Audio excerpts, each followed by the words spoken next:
आज हम लोग गोलीय दर्पण के लिए किरण आरेख की बनावट पढ़ेंगे। यानी कि आज हम अवतल दर्पण और उत्तल दर्पण में किरण आरेख के बनावट के बारे में जानेंगे। ठीक है।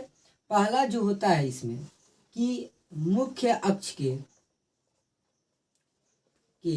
समांतर आती किरणें। ठीक है। मुख्य अक्ष के समांतर आती किरणें। जो किरण मुख्य अक्ष के समांतर आती है, या वह अवतल दर्पण हो या वह उत्तल दर्पण हो, वह जब भी मुख्य अक्ष के समांतर आती है तो वह परावर्तन के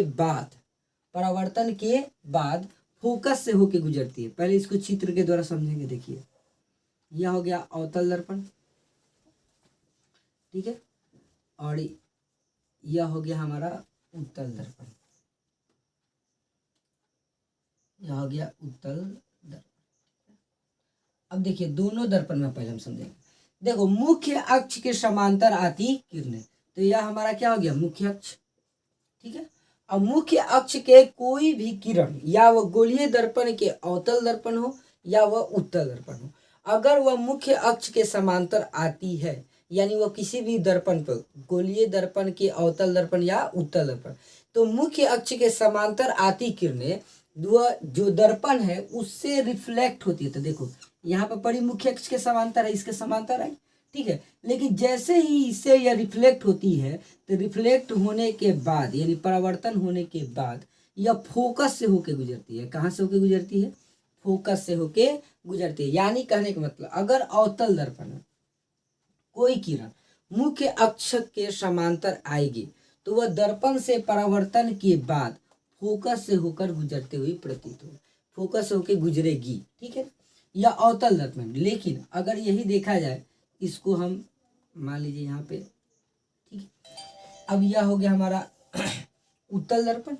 उत्तल दर्पण की यह मुख्य अक्ष है और मुख्य अक्ष के समांतर कोई किरण है। ठीक है, तो मुख्य अक्ष के समांतर कोई किरण है तो यह तो वो अपर साइड में रिफ्लेक्ट करेगा। यह किधर साइड में करेगा? अपर साइड में करेगा।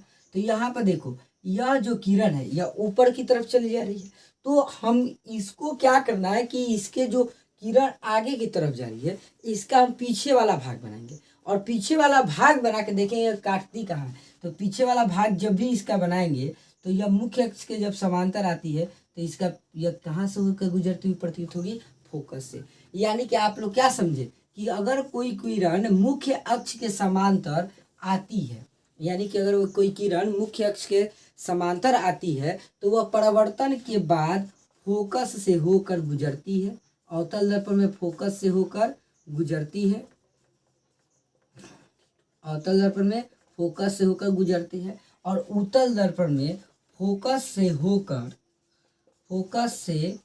होकर गुजरती प्रतीत होती है, गुजरती प्रतीत होती है। यहाँ पर देखिए